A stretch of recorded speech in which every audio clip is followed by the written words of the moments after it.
The night was young. A veil of darkness had fallen, shrouding the city in an eerie silence. Only the faint glow of distant streetlights pierced the oppressive darkness, casting long, dancing shadows that seemed to writhe and twist with a life of their own. It was a night that whispered of unseen horrors, a night pregnant with a sense of impending doom.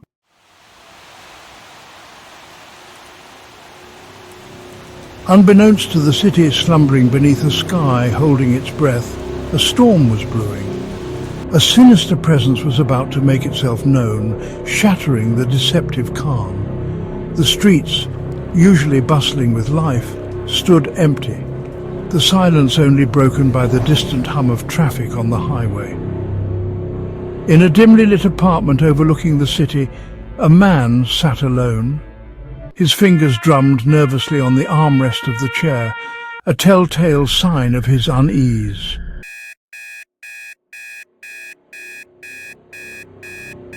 He checked his watch again, his heart pounding in his chest. He hated nights like these, nights when the silence was so profound it felt like a living presence. He knew he was being paranoid. It was just a night like any other. And yet, he couldn't shake the feeling of dread that had settled upon him like a shroud. He decided to go for a walk, hoping the fresh air would clear his head. Stepping out into the night, he was greeted by the oppressive silence he had felt in his apartment. The streetlights cast an eerie orange glow on the sidewalk, his shadow stretching out before him like a dark omen. With each step, the silence seemed to deepen, pressing in on him from all sides. He quickened his pace, his eyes darting from shadow to shadow, his mind conjuring up images of unseen horrors lurking in the darkness.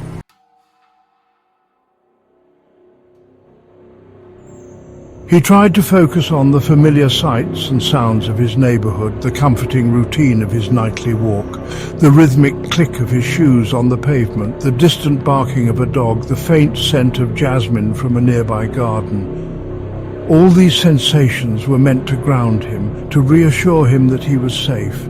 He'd walked this same route countless times before, knew every twist and turn, every pothole and crack in the sidewalk. But tonight, something felt different.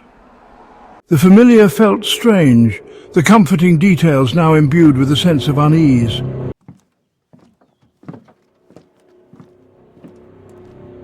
He tried to ignore these irrational thoughts, to rationalize his growing anxiety. It was just his imagination running wild, fueled by the late hour and the oppressive silence. But deep down, a primal instinct, a deep-seated fear that he couldn't quite place, continued to gnaw at the edges of his mind. He found himself quickening his pace, his steps becoming more hurried, less sure. His breath grew shallow, his heart pounding in his chest like a drum. The once comforting darkness now seemed to pulsate with unseen threats.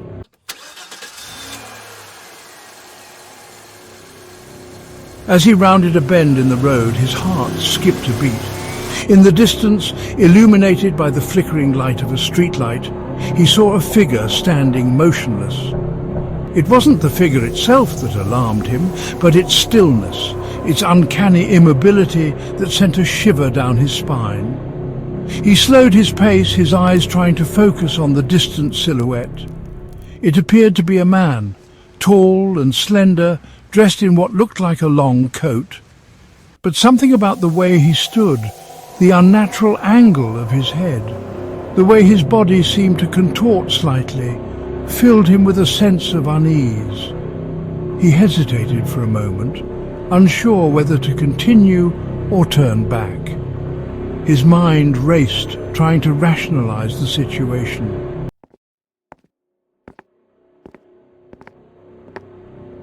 He took a deep breath, trying to steady his nerves.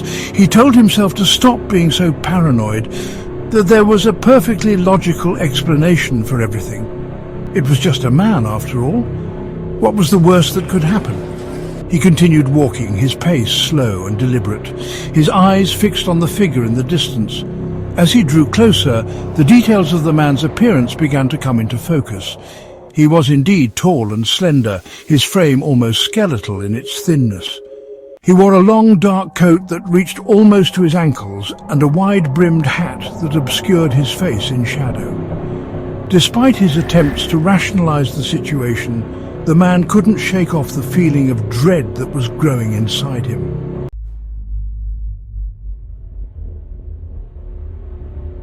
He was now close enough to make out the man's face, which was illuminated by the flickering yellow light of the street lamp. It was a face that would forever be etched into his nightmares. The man was smiling, but it was not a smile of warmth or welcome. It was a smile that whispered of secrets best left buried, of horrors that lurked in the shadows of the night.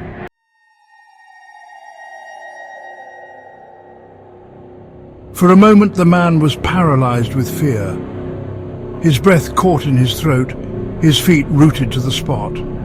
His mind, overwhelmed by the sheer terror of the sight before him, struggled to process what his eyes were seeing. He wanted to turn and run, to flee back to the safety of his apartment, to erase the image of the smiling man from his mind. But his legs refused to obey. The smiling man remained motionless, his grotesque grin fixed upon the man's face. Then slowly, almost imperceptibly, the smiling man began to move.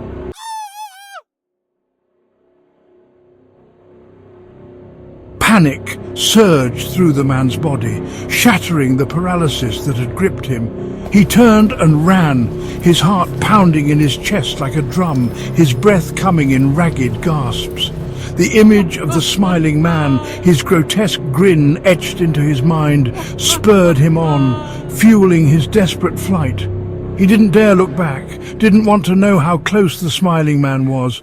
He ran blindly, his feet pounding the pavement, his lungs burning with exertion. All that mattered was putting as much distance as possible between himself and the smiling man.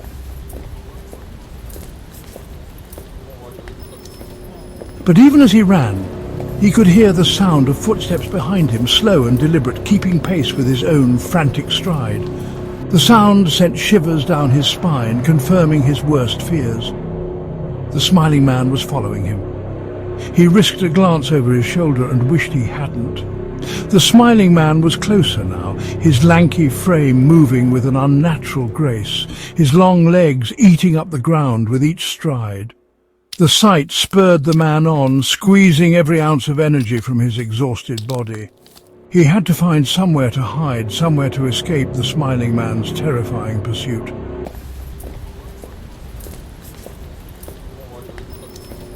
But as he ran, a horrifying thought took root in his mind. The smiling man wasn't trying to catch him, not in the traditional sense. He was toying with him, savouring his terror, prolonging the chase for his own twisted amusement. It was a game, a sick and twisted game, and he was the prey. The realization sent a fresh wave of terror through him, sapping his dwindling strength. He had to change the rules of the game, had to find a way to outsmart the smiling man.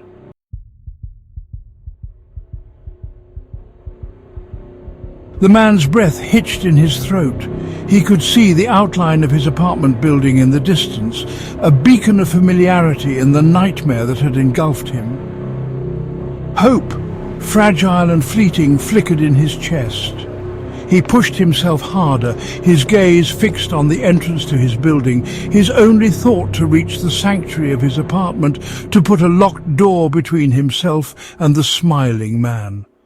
The sidewalk seemed to stretch on forever, each step an eternity. As he approached his building, he fumbled in his pocket for his keys, his fingers trembling so violently he could barely grasp the cold metal.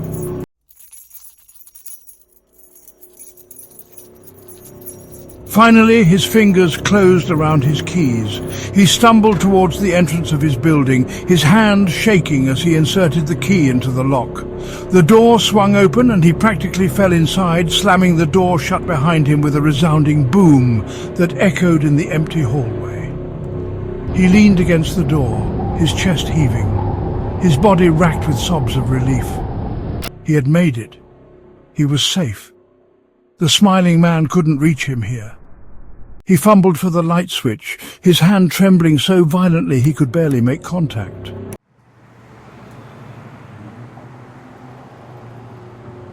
For the first time since the nightmare began, a glimmer of hope pierced the suffocating fear that had gripped him. He had escaped the smiling man, outrun the terror that had stalked him through the empty streets. He took a deep breath, trying to slow his racing heart, to calm the tremors that racked his body. The air, usually stale and heavy in the enclosed hallway, now tasted sweet, like the air after a summer storm. He was alive. He had survived. He fumbled for his apartment door, his hands still shaking.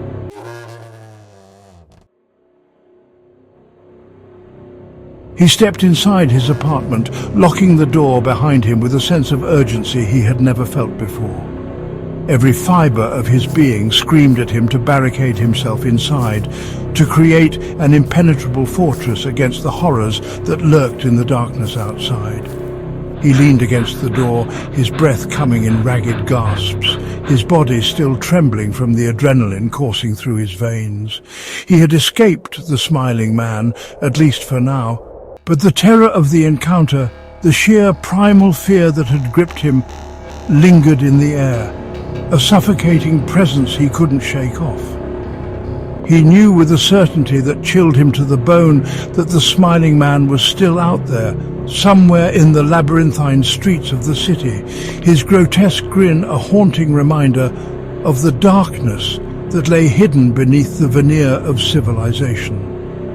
The silence of his apartment, once a comforting embrace, now felt heavy with unspoken menace, as if the very walls themselves held their breath, bracing for the inevitable return of the nightmare.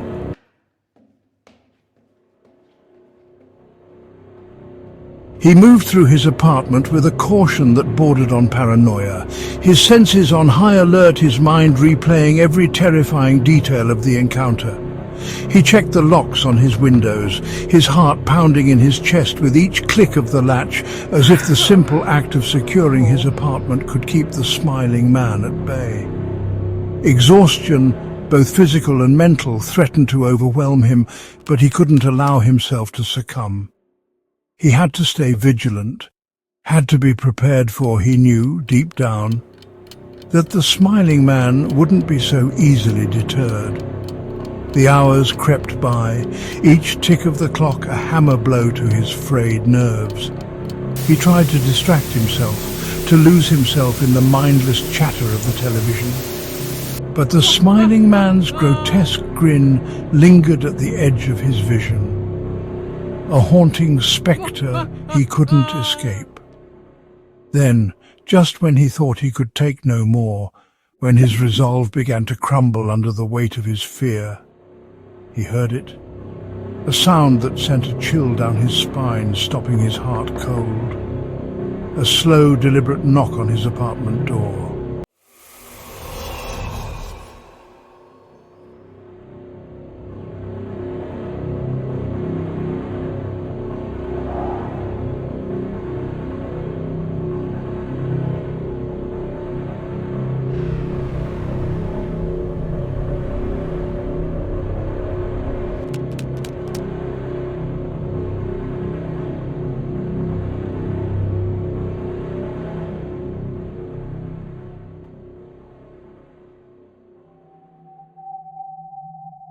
His mind a maelstrom of terror and disbelief.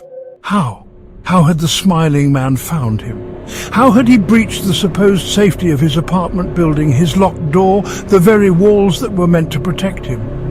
The questions swirled in his mind, unanswered, unanswerable. All he knew, all that mattered, was that the smiling man was back.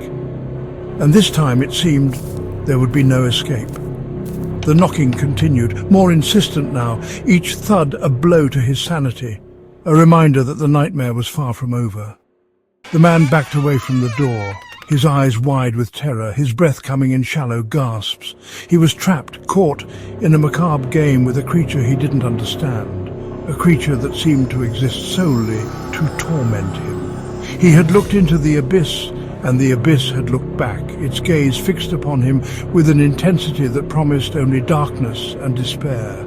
And in the depths of that abyss he saw it, the smiling man's grin wider than ever, a grotesque mockery of joy that echoed through the desolate landscape of his soul. The smiling man was waiting, and he knew that sooner or later the man would have to open the door.